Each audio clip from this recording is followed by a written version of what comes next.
Calon Tumbal Pesugihan, Part 26, Berunding. Duh, Rini, gara-gara elo gue jadi ikutan keceplosan, keluh Dinda sambil memijat keningnya yang tiba-tiba berdenyut akibat frustrasi. Rini masih membungkam mulut dengan kedua tangannya. Kedua matanya menatap ke arah Dinda dengan sorot penuh penyesalan. Agil mengerti kalau seharusnya ia tidak boleh tahu mengenai hal tersebut karena mungkin akan berimbas pada keselamatan keluarganya. Namun, bagaimanapun Dinda dan Rini mencoba menutupi semua itu tetap saja akan membuat Agil tahu pada akhirnya. Gelagat Dinda dan Rini setiap kali berada di dekat Roy atau Hesti sudah membuat Agil curiga sejak awal. Mereka terlihat sangat waspada dan sangat menjaga jarak, khususnya terhadap Roy. Udah, kalian enggak perlu saling menyalahkan. Insya Allah kalau kakak ketemu sama dia, kakak enggak akan mengindikasikan pada Roy kalau kakak udah tahu mengenai peliharaannya tersebut, janji Agil.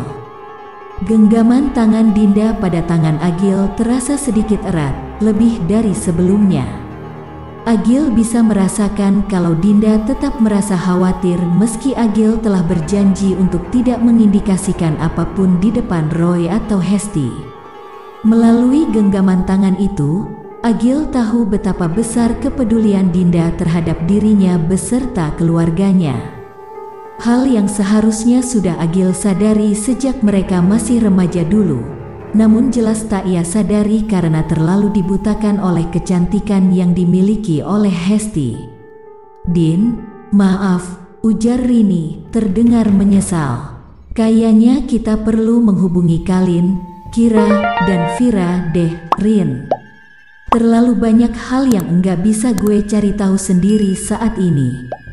Karena gue enggak bisa membiarkan keluarga Mang Jaya kenapa-napa setelah Kak Agil tahu mengenai si makhluk peliharaan Roy itu, ujar Dinda yang tampak sangat serius soal rasa khawatirnya.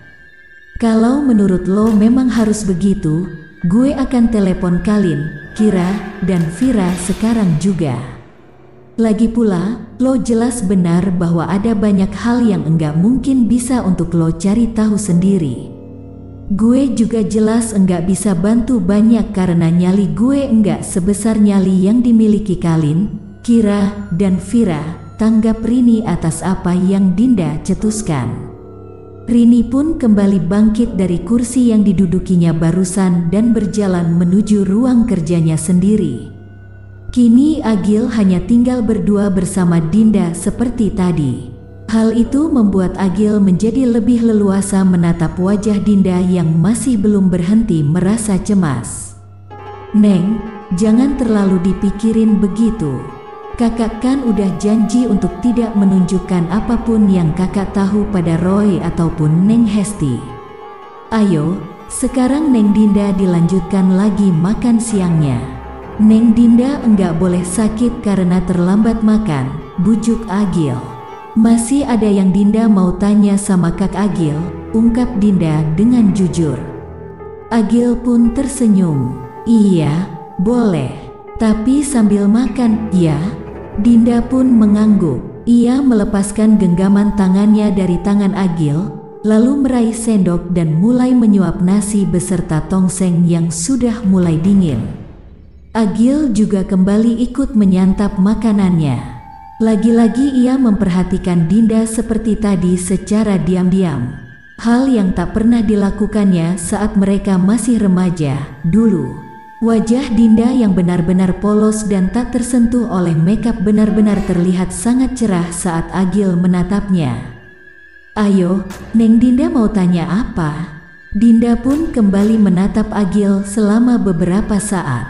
Almarhumah emak sakit apa waktu itu, Kak? Maksud Dinda, apa gejala awalnya? Tanya Dinda. Agil pun langsung mengingat semua hal yang terjadi sebelum ibunya meninggal dunia setelah mendengar pertanyaan dari Dinda. Waktu itu almarhumah emak sehat-sehat aja, Neng. Seperti biasa almarhumah emak bantuin bapak masak tongseng sementara kakak dan Kak Deni membuat keripik tempe. Semuanya berjalan tanpa ada yang janggal, tapi pada saat itu kakak dan Neng Hesti memang sedang bermasalah sehingga almarhumah emak sedikit memiliki beban pikiran. Almarhumah emak tahu kalau kakak sedang stres akibat selalu bertengkar dengan Neng Hesti yang selalu dekat pada Roy. Kalau dugaan bapak dan Kak Deni, almarhumah emak mungkin terkena darah tinggi akibat stres yang berlebihan, jawab Agil. Kalau gejalanya, apakah ada gejala awalnya, Kak? Dinda masih mencoba mencari tahu. Kalau gejala awal, almarhumah emak waktu itu sempat muntah-muntah, Neng. Hal itu terjadi berulang-ulang kali sampai almarhumah emak akhirnya tidak lagi punya tenaga untuk bangun dari tempat tidurnya. Kakak waktu itu baru pulang setelah mengantar pesanan dan tidak tahu kapan almarhumah emak mulai muntah-muntah. Sampai almarhumah emak akhirnya meninggal tepat jam 12 malam. Dinda tampak merenung sebentar sebelum mengutarakan pertanyaan lainnya pada Agil. Almarhumah emak makan sesuatu yang salah hari itu atau tidak? Agil menggelengkan kepalanya. Kurang tahu, Neng. Hari itu kakak terus aja bolak-balik mengantar pesanan. Kakak berhenti mengantar pesanan saat bapak memberitahu bahwa almarhumah emak sakit. Warung pun langsung kami tutup untuk merawat almarhumah emak. Dan setelah almarhumah emak meninggal, warung tongseng Mang Jaya mulai sepi pembeli dan akhirnya berkepanjangan. Benar begitu, tebak Dinda. Agil pun menganggukkan kepalanya. Tuh kan, apa gue bilang? Persis sama dengan hal yang kita tangani di Ciamis, Din. Almarhumah Bibi Atikah dijadikan tumbal oleh seseorang yang mendatangkan makhluk itu di warung tongseng Mang Jaya, seru Rini, yang ternyata sejak tadi berdiri di ambang pintu ruang kerjanya sambil mendengarkan. Iya, Rin, paham banget gue tentang masalah itu. Tapi permasalahannya adalah, kita belum tahu siapa yang udah menjadikan almarhumah emaknya Kak Agil sebagai tumbal.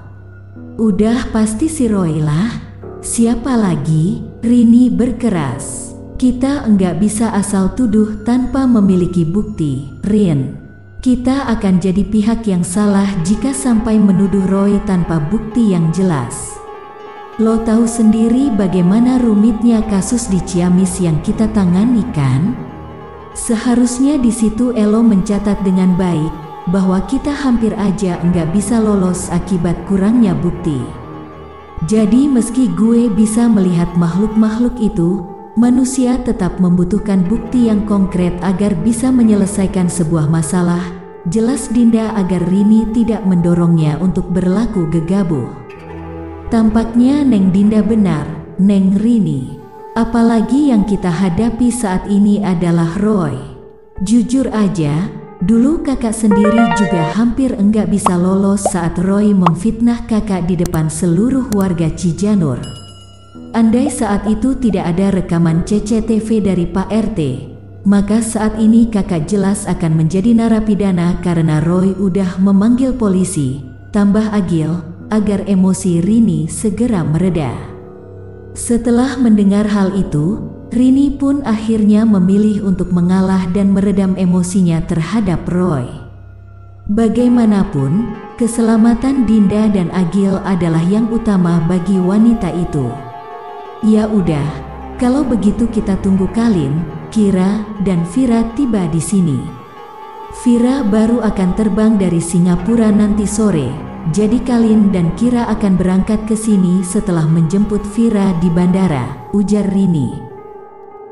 Bersambung. Makin menarik dan penasaran dengan cerita selanjutnya kan? Terus pantengin channel Asal Gawe. Jangan lupa like, komen, subscribe, dan bagikan, serta tonton video lainnya. Salam sehat dan sukses untuk semua.